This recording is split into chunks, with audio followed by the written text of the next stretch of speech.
Olá, você que me segue no Rodrigo Silva Arqueologia. Então, estamos aqui, conforme o prometido, para falar um pouquinho sobre a origem do iogurte, esse iogurte que você gosta tanto de tomar aí na sua casa, na geladeira, o Yakult, lembra? Pois é, o Yakult que é o leite fermentado e outras coisas mais, outros derivados do leite. Como é que surgiram? Você sabia que eles são mencionados na Bíblia Sagrada, ou pelo menos assim, os ancestrais deles? Calma que eu tenho muita coisa para mostrar para você. Esses aqui são os tesouros do MAB, a nossa série em que toda semana a gente apresenta para você um ou mais elementos que fazem parte do acervo arqueológico do MAB, do Museu de Arqueologia Bíblica, aqui do NASP Campus Engenheiro Coelho, que aguarda ansiosamente a sua visita. Tá bom? Se você ainda não veio aqui, está aí o convite feito. Se você já veio, eu vou pedir uma coisa. Deixe nos comentários aqui qual foi a sua impressão do MAB. Qual foi a peça que você mais gostou, se você foi bem tratado, se você gostou e tudo mais, porque isso é muito bom. E se você gostar também desse conteúdo, não esqueça de deixar o seu like, isso ajuda a impulsionar o canal, ajuda o vídeo a chegar a mais pessoas, deixar o seu comentário, tudo isso é muito bem-vindo. Estamos aqui para favorecer você a conhecer mais da Bíblia Sagrada. Agora, só um detalhe importante. Para vir ao MAB, você tem que primeiramente fazer a sua reserva ali no site. Eu vou deixar depois aqui na descrição o perfil do MAB, onde você pode encontrar ali como é que você pode agendar uma visita sozinho, em dupla, em família ou até em grupo. Onde eu cheguei aqui havia um grupo de 3 pastores, todos de uma mesma denominação religiosa da Igreja do Evangelho Quadrangular. Então você vê que coisa boa, né? Dá para a gente poder receber muita gente aqui, mas tem que ser agendado, tá bem? Ainda bem, significa que o museu está sendo muito bem visitado. Hoje que eu estou gravando esse vídeo para você, é o dia em que o museu está fechado para trabalhos internos. Senão, seria impossível gravar essa mensagem, esse vídeo, tá certo? Vamos falar então sobre o iogurte. Existe uma polêmica, há várias versões sobre a origem do iogurte. Alguns falam, por exemplo, que foram os habitantes dos Balcãs que, juntamente com os turco-otomanos, trouxeram o iogurte para a Europa a partir do 7º ou 8º século de nossa era. Outros dizem que, na verdade, o iogurte já vinha desde a época grega, quando, por exemplo, os viajantes, ao levarem leite de um lugar para o outro, o leite acabava ficando ali muito tempo dentro de vasilhames de couro como este, que eu vou mostrar para você, e o contato ali com o animal e outras substâncias provocava bactérias que transformavam o leite em iogurte. É uma história, é uma ideia, é uma versão. Galeno, um dos grandes pioneiros da medicina, no 2º século a.C., ele já recomendava o uso de iogurte como método de cura, como medicamento. E havia uma vantagem, porque como o leite seria fermentado fora do corpo humano, isso traria benefícios. Agora, na pirâmide do desenvolvimento do leite até virar o iogurte que nós conhecemos hoje, está um outro elemento que eu gosto, mas tem muita gente que não gosta. Eu estou falando da coalhada. Inclusive aqui no estúdio tem gente aqui que não gosta da coalhada, mas tem gente que já prefere. Tem gente que come a coalhada crua mesmo, crua não, sem sabor mesmo, ela é amarga, ela é azeda. Outros colocam ali um pouco de mel, açúcar, enfim. Na base dessa transformação está a coalhada. E a coalhada era uma maneira que eles tinham de fazer com que o leite prolongasse. Lembra, estou falando antes do período de Louis Pasteur, então ninguém sabia nada de pasteurização, não havia esse elemento de fervura e tudo mais. Então eles permitiam que o leite, geralmente leite de cabra, havia pouca vaca na época, porque eu estou falando do Oriente Médio, e quando você fala de Mesopotâmia, de Egito, de Península do Sinai, de Canaã, da Síria, de povos vizinhos ali, os edomitas, a maior parte desse território é desértico. Então você não tem pastagem suficiente para grandes e grandes e grandes rebanhos de gado, de vaca e boi. Geralmente, muito menos de búfalo ou qualquer animal de grande porte. Geralmente eles tinham animais pequenos, cabras e ovelhas. E as cabras e ovelhas é que produziam 80% a 90% do leite que as pessoas comiam. Então, logo que descobriram, por exemplo, a manufatura do leite para transformá-lo em queijo, isso foi uma coisa que revolucionou, porque é como se você agora preservasse aquele queijo por muito tempo. ou aquele leite, melhor dizendo. Você sabe, num ambiente assim tão quente, um leite, depois de tirado, quanto tempo que ele dura em temperatura ambiente sem estragar, sem talhar? Você vai jogar o leite fora? Então, uma das maneiras que eles tinham de aproveitar esse leite era depois que ele talhava, transformando, como eu falei, em coalhada, em manteiga, principalmente, em manteiga, e depois tudo isso vai virar o iogurte, tá certo? Então vamos ler aqui uma ocasião, lá no período do bronze médio, quando o patriarca Abraão recebeu anjos em seu lar. Isso foi por volta do 18º século antes de Cristo. Eu vou ler para você. Gênesis capítulo 18, quero ler do versículo 5 em diante. Quando Abraão estava na sua tenda, juntamente com Sara, eles eram nômades, e na parte mais forte do dia, ele viu chegando 3 forasteiros. Na verdade, eram Deus e 2 anjos. E a Bíblia diz assim, Gênesis 18, verso 5, trarei um pouco de comida para que refaçam as forças, visto que chegaram até este servo de vocês, e depois poderão seguir adiante. Responderam, faça como você disse. Abraão correu para a tenda de Sara e lhe disse, amasse depressa 3 medidas da melhor farinha e faça pão. Abraão, por sua vez, correu ao gado, pegou um novilho tenro e bom e o entregou a um empregado que se apressou em prepará-lo. Pegou também coalhada e leite e o novilho que tinha mandado preparar e pôs tudo diante deles. E permaneceu em pé, junto a eles, debaixo da árvore, e eles comeram. Alguns elementos interessantes aqui. Em primeiro lugar, até hoje, no Oriente Médio, eles servem carne com coalhada, exceto, é claro, no ambiente judaico. Nós temos aqui um problema porque as leis kasherut dos judeus, que são as leis de alimentação, entendem que você não pode ter leite e carne na mesma refeição. Eles têm essa interpretação que é rabínica, com base naquele versículo que diz, não cozerás o cabrito no leite da sua mãe. É uma passagem de difícil interpretação do Antigo Testamento, mas muitos rabinos entenderam que para evitar, seja lá o que for que essa passagem estaria proibindo, você deveria evitar cozinhar carne e leite no mesmo ambiente. Eu não sei se você sabe, mas em restaurantes que têm essa prática da culinária kasher, eles costumam ter 2 ambientes separados ou 2 cozinhas separadas.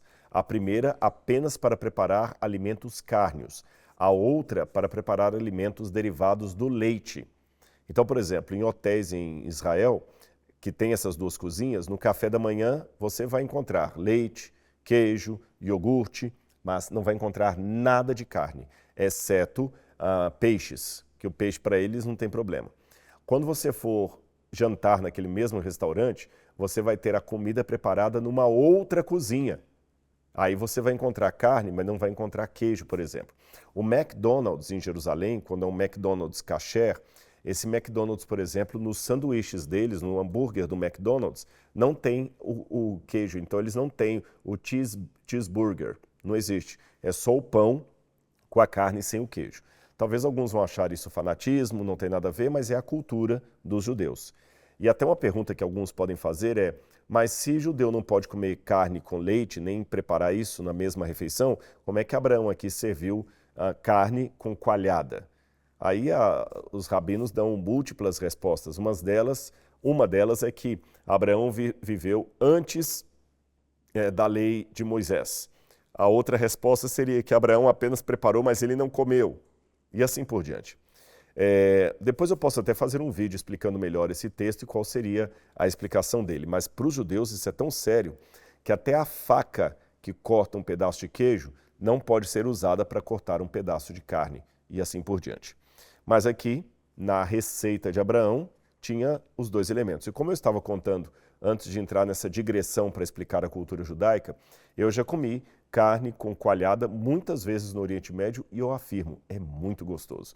Eu lembro, por exemplo, em Dubai, com a Laura, eles serviram lá uns hambúrgueres assim e a coalhada por cima e você mistura aquela carne com a coalhada, fica muito saborosa, muito apetitosa. É a cultura deles até os dias atuais. Em árabe, eles chamam coalhada de labneh. Labneh. Os judeus já têm um outro nome.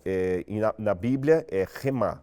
Remá é como fala coalhada no hebraico da Bíblia. No hebraico moderno é karish. Karish é coalhada no hebraico moderno. Na Bíblia é remá, tá certo? E aqui Abraão serviu então remá com carne de novilho e também com leite. Eu tenho aqui um recipiente que é para preparar a coalhada nos tempos antigos. Olha que interessante esse recipiente. Ele é de couro, já está endurecido aqui porque é bem velho, e beduínos usam muito isso aqui nas suas tendas. Quando chega alguém para visitar um beduíno, e só para que você saiba, beduínos são aqueles árabes que vivem no deserto, que têm práticas e comportamentos ainda semelhantes à época do Antigo Testamento. Então é muito comum eles servirem para o visitante, num dia quente, coalhada salgada. Aí o sabor talvez não seja muito aprazível para quem está acostumado com a culinária ocidental, mas é até uma maneira de refrescar o corpo. Então eles põem a coalhada aqui dentro desse recipiente e também colocam sal. E para preparar a coalhada, você sabe que a coalhada, que é ancestral do iogurte, é apenas o leite batido várias vezes. Se você bater demais, o leite vira manteiga. Se você bater menos, antes dele atingir o ponto de manteiga, é uma coalhada. E quando você pega a muda e aí você tem outras bactérias, você faz o iogurte, que vai ser uma invenção mais moderna. Então, quando eles pegam isso aqui e colocam o leite de cabra, eles sacodem bastante isso, depois é só tirar a tampa e colocar ali para a pessoa poder beber aquilo ali ou tomar, porque dependendo da consistência pode parecer como se fosse quase um iogurte mesmo, mais líquido ou mais cremoso, tá bem? Eu tenho essa aqui que veio lá da região do Oriente.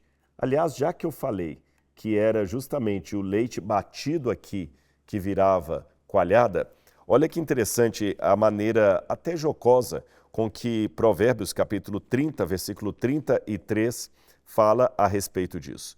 Provérbios 30, versículo 33. Lembra que eu falei que você coloca o leite ali dentro e balança bastante isso aí até ele chegar ao ponto de virar coalhada. Aí Provérbios 30, 33 diz assim: porque o bater do leite produz manteiga, o torcer do nariz produz sangue, e o instigar a ira produz briga. Percebeu crescendo? Olha aqui, ó. O bater do leite produz manteiga. Torcer o nariz produz sangue. E manteiga aqui, em algumas traduções está, produz coalhada, tá certo? Produz coalhada, que é a mesma palavra, remar, que eu falei que está lá no Gênesis. Então a ideia é, o bater do leite produz coalhada. Você bate aqui até virar coalhada. O torcer do nariz produz o sangue. O que é o torcer do nariz? A pessoa que fica arrumando encrenca, confusão, faz assim pro outro, sabe? Isso é terrível. Então, o torcer do nariz produz sangue. Por quê? Além de você ficar fazendo assim, você produz sangue no seu nariz, você produz um murro na sua cara. Ou seja, cuidado, você fica torcendo a cara, você está pedindo alguém para te dar um soco. É isso que o provérbio está falando. E o instigar da ira produz brigas. Você viu, de uma situação tremendamente corriqueira, tirou-se um provérbio de sabedoria bíblica. Agora, olha que interessante. Levando em consideração que o leite, a coalhada, era uma maneira de preservar o alimento no deserto, naquela quentura, naquele ambiente, olha que curiosa essa promessa de Isaías, capítulo 7, versículo 22. E será tal a abundância de leite que elas lhe darão que comerá manteiga. Olha bem, será tão grande a produção de leite que elas lhe darão que comerá manteiga. A manteiga era muito cara. Ou seja, vai ter tanto leite, tanto leite, tanto leite, que você não vai dar conta de beber tudo. Vai ter que transformar um pouco em manteiga. Todo o restante que ficar no meio da terra comerá manteiga e mel. Ou, em outras traduções, comerá justamente o labneh, como dizem em árabe, a coalhada e o mel. É a cultura do Antigo Oriente Médio perfazendo as páginas da Bíblia Sagrada, e conhecer essa cultura nos ajuda também a conhecer a Bíblia. Porque lembra que eu falei que os beduínos, quando recebem alguém em sua casa, eles correm para servir justamente coalhada aqui? com sal, mas olha que interessante, todos serão bem recebidos no templo de Deus, só que eles receberão coalhada ou manteiga com mel, que é mais raro ainda.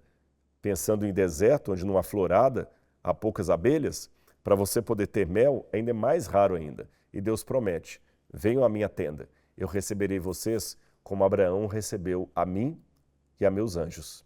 Isso é lindo, por isso que a Bíblia fala, alguns foram corteses e sem o saber, acolheram anjos em seu lar. Então, lembre, bater do leite produz a manteiga ou a coalhada. O torcer do nariz produz o sangue, porque você recebeu um soco. E o instigar da ira produz a briga. Mas nós devemos produzir a paz que excede a todo conhecimento, a paz que dá as boas-vindas abraâmicas a todos aqueles que chegarem à nossa casa. E assim nós comeremos uma coalhada no reino de Deus. Eu espero que você tenha gostado desse vídeo. Semana que vem tem mais para você. Tesouros do MAB.